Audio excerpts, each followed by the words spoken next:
Je commence d'abord par des auditeurs, je ne sais pas comment on dit, quand même. Avec Internet, c'est ni des auditeurs ni des spectateurs, mais les deux. Alors.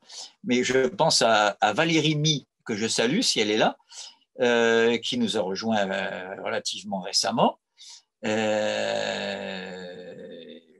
remercie aussi les amis qui l'ont orienté vers nos publications.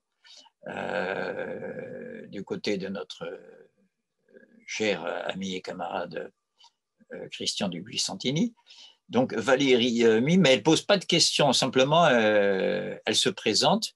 Voilà, ben, je voulais lui dire que je suis très, très, très heureux qu'elle nous ait rejoints, que ce n'est pas passé inaperçu et qu'elle n'hésite pas à soit laisser un contact téléphonique sur Messenger, et si elle a ou des questions plus précises à poser. Je passe après à Luc Laforêt, pour lequel je suis apparemment très en retard, parce qu'il fait longtemps qu'il m'a posé de très longues questions. Alors c'est le contraire. Lui, c'est pas seulement qu'il en pose, c'est qu'il en pose de longues et importantes et programmatiques sur la situation politique actuelle et sur ce qu'on peut faire. C'est un des rares parmi nos agriculteurs, un des rares qui œuvre dans le sens d'une réponse à la question de Lénine, que faire, en gros, n'est-ce pas? Que faire ici et maintenant? Et qui ne croit surtout pas que je prends par-dessus la jambe son intervention, mais elle est tellement riche, elle est tellement, elle est presque exclusivement politique, hein. Donc, elle est tellement riche de contenu et importante au niveau des enjeux que je préfère prendre tout mon temps avant de lui répondre en détail publiquement. Et d'ici là, la même chose, puisque on est en lien par Messenger, qui n'hésite pas à me laisser un numéro de téléphone. Sur Messenger, c'est plus discret que sur l'arène publique de Facebook, n'est-ce pas? Où il est jamais très prudent de laisser son numéro, ça m'arrive des fois. Mais enfin voilà, et donc sur Messenger, et qu'on prenne un petit rendez-vous téléphonique, et voilà, où je lui demanderai quelles sont les priorités, voilà, sur lesquelles il veut que je m'attarde, parce que la matière de ces interventions est extrêmement riche et il y a beaucoup de points avec que je peux contresigner, bien sûr, hein, et d'autres pour lesquels ce sera à moi de lui demander des explications. Voilà. Donc là, ce n'est pas des questions, c'est pour ça que je passe un peu vite. Par ailleurs, il y a alors ça, c'est vraiment des questions. Une des dernières en date, sinon la dernière, Christophe Clamaron. Je salue Christophe, je lui dis bonsoir. Je vous lis sa question parce qu'elle n'est pas, elle est pas trop longue à lire et elle est extrêmement pertinente. On voit qu'elle écoute attentivement l'essentiel du propos. Bonjour, d'abord tous mes remerciements, voilà, et à M. Pagani et à l'équipe qui permet la transmission de son savoir. Je suis très reconnaissant à ceux qui ne se contentent pas de faire l'éloge de tel ou tel passage de mes interventions, mais qui félicitent et remercient l'équipe qui est autour.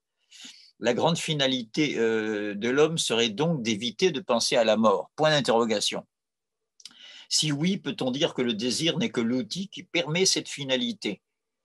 Il résume de manière assez condensée des heures de vidéo ici, hein. L'outil qui fournit la distraction nécessaire. Il se rappelle bien de ce qu'en dit Pascal. Il parle de distraction, là où Pascal parle de divertissement, c'est exactement le même domaine. La liberté est-elle la contradiction de la mort ou n'est-elle? C'est bien de poser un problème, vous voyez, ce n'est pas une réponse, c'est une question, et une question problématique. Où n'est-elle que le chiffon rouge, le prétexte qui permet d'éviter d'y penser? C'est pratiquement la dernière question. La personne empêtrée dans ses problèmes personnels n'a pas le temps de penser à sa mort. Contrat rempli, point d'interrogation. Je m'arrête avant le contresens. Vous voyez, merci, et ben c'est moi qui remercie Christophe. C'est en votre nom aussi, hein. Donc, je reprends très rapidement. La grande finalité de l'homme serait donc d'éviter de penser à la mort. Alors, à chaque fois, je dis à Christophe bravo parce qu'il a flairé l'essentiel. Je corrige juste quelques éléments de formulation pour éviter les équivoques. Quand il parle de finalité, ça veut dire c'est ce qui est dans la tête de l'homme. La plupart du temps, c'est inconscient. Alors, donc, voilà, que ce soit bien clair. D'accord. C'est bien ce qu'il veut dire en gros, puisqu'il dit la grande finalité de l'homme, consciente ou inconsciente, serait donc d'éviter de penser à la mort. Oui, et surtout de se mettre dans des situations où il ne pourrait pas s'empêcher d'y penser. C'est ça qui est un peu plus difficile à rendre. Premièrement, j'ai évoqué l'autre jour que l'un des aspects les plus scandaleux de la misère dite matérielle, comme si c'était isolable, dans le cas d'un être humain, comme si être sur le trottoir en hiver, on souffrait seulement d'être dans le froid et dans la faim, alors qu'on souffre aussi d'être en marge de l'humanité qui est, disait Aristote déjà de l'homme, un zoon politikum, un animal social. Donc, j'y reviens, c'est ce qu'on essaie de fuir à toute force, la plupart du temps inconsciemment, c'est l'ensemble des situations qui pourraient nous mettre dans une espèce de face-à-face où il n'y aura plus de moyens d'ignorer ou de se divertir de quoi. Alors, lui, il dit de la mort. C'est là qu'il y a ma principale correction. Sémantique, hein, l'idée, en gros, c'est ça. Hein. Mais au niveau sémantique, j'évite de dire la mort. D'abord, ça fait un peu grande vibration métaphysique. Ce n'est pas mon intention. J'ai essayé la dernière fois, en partant du théorème de Pascal, le fini s'anéantit devant l'infini. J'ai essayé de ne pas prononcer le mot de mort, mais de le remplacer par la finitude. C'est plus précis, n'est-ce pas? Parce qu'à partir du moment, je crois qu'on l'avait vu la dernière fois, de l'instant que l'homme prend conscience que son destin est limité, donc ce n'est pas seulement la mort, vous voyez, c'est tout ce que ça entraîne, pas il change complètement son domaine de satisfaction. Et là, je passe aux autres questions pour répondre, pour continuer le propos. Si oui, peut-on dire que le désir n'est que l'outil qui permet cette finalité, l'outil qui fournit la distraction nécessaire? Alors, attention, là encore, précision sémantique et une petite correction philosophique aussi, que m'inspire Spinoza dans sa rigueur. Je le dis tout de suite, quel Spinoza, c'est celui qui dit cette chose admirable, n'est-ce pas, qui est à la fois pré-marxienne, pré-freudienne, n'est-ce pas? Nous ne désirons pas les choses parce que nous les jugeons bonnes, nous les jugeons bonnes parce que nous les désirons. C'est merveilleux Spinoza parce que ça a l'air simple. Nous les jugeons bonnes parce que nous les désirons. Mais ce qui est moins simple, on met des années à comprendre des phrases aussi simples, c'est à quel point ça veut dire ce qui est premier, ce n'est pas la connaissance. Ce n'est pas vrai que nous désirons les choses parce que nous avons commencé par faire des réflexions en disant « ouais, c'est sans doute ça qu'il me faudrait parce que nous les jugeons bonnes ». Non, nous les jugeons bonnes parce qu'avant même que nous exercions notre jugement, que nous soyons dans le champ cognitif, nous avons un désir. Le plus souvent que nous ignorons le contenu d'ailleurs, un désir qui nous meut sans que nous en maîtrisions le sens ni même l'orientation, et nous le jugeons bonne parce que nous le désirons. Dans tous les cas, le désir est premier. Qu'il s'agisse de la domination de classe, n'est-ce pas, qu'il s'agisse de la libido, selon le côté de Marx ou de Freud, n'est-ce pas, je prends à chaque fois des contenus bien précis sur lesquels on peut articuler une syntaxe, n'est-ce pas? Je dis ça par opposition à ceux qui se contentent de, parce que c'est un petit peu l'équivalent, la volonté de puissance, qui est elle aussi, là Nietzsche a raison, précède aussi l'activité cognitive, mais la volonté de puissance, ça ne nous renseigne pas beaucoup, n'est-ce pas? Puissance de quoi, hein? Parce que quand même, la puissance qu'un papa exerce sur son enfant, c'est quand même pas la même, n'est-ce pas, qu'une puissance coloniale. Les Anglais, par exemple, je fais exprès de dépassionner le débat, exercent sur les centaines de millions d'Indiens, par exemple. Donc, il faut être précis dans les contenus. La liberté, voilà, il y a ça, et puis l'outil, c'est pour ça que c'est le mot outil, là. Hein. Le désir n'est pas l'outil, parce que l'outil, c'est un moyen dont je me sers. Non, c'est nous. C'est le désir qui se sert de nous. Voilà ce que veut dire Spinoza. Nous les jugeons bonnes parce que nous les désirons, n'est-ce pas? Le désir se sert de notre pensée pour arriver à ses fins, n'est-ce pas? La liberté est-elle la contradiction de la mort? Ou je présume qu'il veut dire la liberté est-elle l'antonyme, hein, je veux dire le pôle opposé à la mort, ou n'est-elle que le chiffon rouge, donc une espèce de petite apparence, hein, le prétexte, voilà, qui permet d'éviter d'y penser. Bon, alors, ici, là, il y a un gros risque de contresens, donc je vais être beaucoup plus précis. La liberté n'est pas le chiffon rouge, elle est le résultat de l'ensemble des actions entreprises par l'homme depuis le début de son histoire. Et là je parle d'histoire au sens large, y compris en intégrant la préhistoire, hein, parce que l'histoire de ceux qui ont éclaté les premiers cailloux, c'est le chemin qui mène à ce que nous sommes, n'est-ce pas? Mais dans le temps, hein, et non pas dans une biologie où il suffit de naître, voilà, de naître de parents hommes pour être homme, n'est-ce pas? Ce que l'exemple des enfants sauvages a permis de dissiper cette illusion. On peut naître homme et rester animal s'il n'y a pas le relais, justement, le relais par apprentissage de l'héritage, et là je ne parle plus de l'hérédité historique. Donc, je veux dire par là que la liberté est le résultat de millénaires progressivement, hein, je veux dire, d'efforts qui sont précisément les étapes de l'escansion de la praxis, et donc elle n'est pas du tout comme un chiffon rouge. C'est ce que voulait dire Hölderlin quand il disait les mortels avant les dieux atteignent l'abîme, parce qu'ils sont mortels justement, ainsi avec eux l'écho change petit à petit, car il est long le temps, je cite Hölderlin, il est long, la longue durée, il est long le temps, ce temps qui est l'émergence progressive de la liberté, qui donne un sens, n'est-ce pas, le seul sens non totalitaire que l'on peut imputer à l'action humaine. On ne peut quand même pas dire qu'assigner la liberté comme sens soit totalitaire.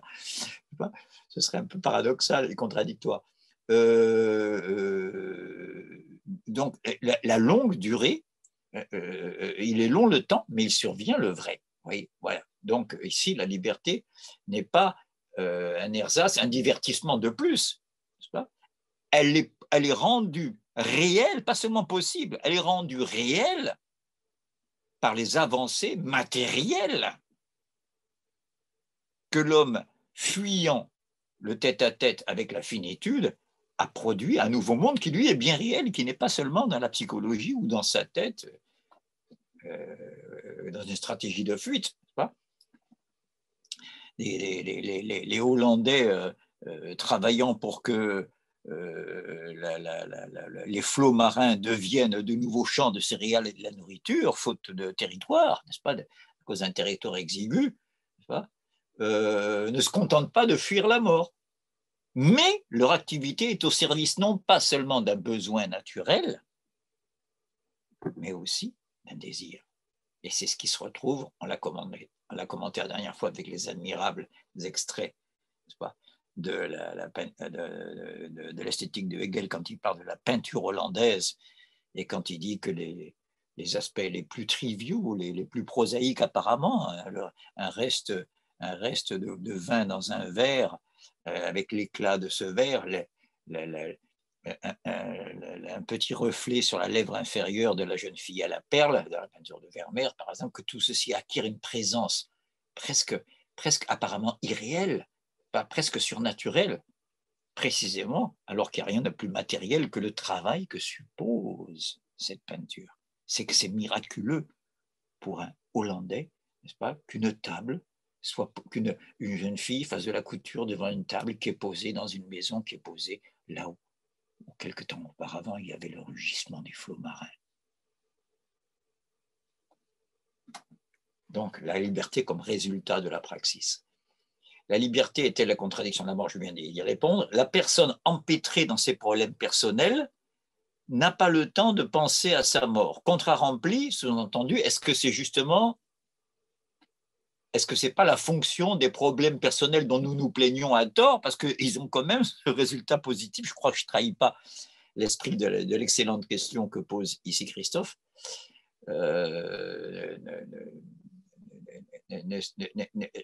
Oui, en un sens, il remplit son contrat, sauf que, j'enlève juste, je corrige, ici uniquement le mot personnel.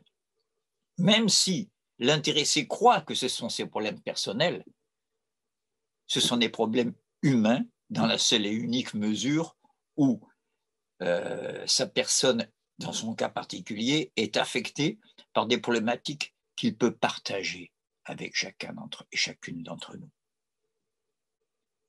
C'est pour ça qu'on a beau répéter comme ça pour faire le malin, les goûts, les couleurs ne se discutent pas. Hein, chacun est renvoyé dans sa bulle, finalement, comme si c'était incommunicable. On a beau répéter ça depuis 10 000 ans, ça fait 10 000 ans qu'on n'arrête pas de parler des goûts et des couleurs. Et quand on a vraiment, comment vous dites, kiffé une musique, un film, je ne sais, on n'a qu'une envie, c'est d'en parler à ceux avec qui on a envie de le partager, n'est-ce pas? Donc, la personne empêtrée dans ses problèmes personnels, même si c'était des soucis, n'est-ce pas? Si ce sont des soucis, c'est parce que ce sont des soucis que l'homme s'est créé. C'est un souci, c'était plus qu'un souci, c'est une souffrance pour l'animal de manquer de nourriture ou d'eau, bien sûr, comme pour nous. En ce sens, nous sommes animaux aussi. Mais en plus, c'est un souci pour l'homme de ne pas porter, d'être le seul à porter des habits pas très élégants dans une réunion où tout le monde est à la mode, est bien habillé, etc. Je veux dire, et ça, c'est pas du nécessaire, mais c'est humain. Donc, on reste libre dans ce genre de soucis. Libre au sens que ce n'est pas une détermination naturelle. Matérielle, oui. Les habits, il faut les payer. Hein. Mais naturelle, non. Et comme dit Rousseau, et là j'achève de corriger le mot personnel, tout ce que les hommes ont fait, y compris les soucis dans lesquels ils s'enferment, les hommes peuvent le détruire. Il n'y a de caractère ineffaçable que ceux qu'imprime la nature, que ceux que la nature imprime, et la nature ne fait ni riche, ni prince, ni grand seigneur. Si donc mon souci, c'est de ne pas être le successeur du chef qui vient de mourir quelque part en Afrique ou du roi qui vient de décéder en Angleterre, et de si ça a fait les morts, tous ces trucs-là, c'est pas à cause d'une détermination naturelle. Donc, c'est pas seulement personnel. Je m'arrête avant le contresens. Non, non, pas de contresens, juste quelquefois des imprécisions sémantiques, je conclus, une sémantique qui demande à être précisée, voilà, pour être sûr que ce n'est pas le cas de Christophe, mais que ses lecteurs ne fassent pas de contresens. Je le remercie de sa contribution. Je crois qu'on va s'arrêter là pour ce soir, parce que vos questions sont tellement riches, et j'en ai de beaucoup plus longues et de beaucoup plus circonstanciées, et je serai bien aise d'y répondre la prochaine fois. Et je remercie encore une fois, bien sûr, Philippe, qui permet cette réalisation, Pierre-Alain, qui a réalisé le site et qui a eu la gentillesse de venir nous le présenter, et surtout, bien sûr, vous-même et votre présence, votre fidélité. Et nous attendons, bien sûr, n'hésitez pas, les questions sur le site, sur les petites réponses aux questions que je viens de faire, et dont je ne manquerai pas de continuer à répondre la prochaine fois. Très, très bonne fin de journée, fin de soirée, surtout, et à la semaine prochaine, à mercredi soir prochain.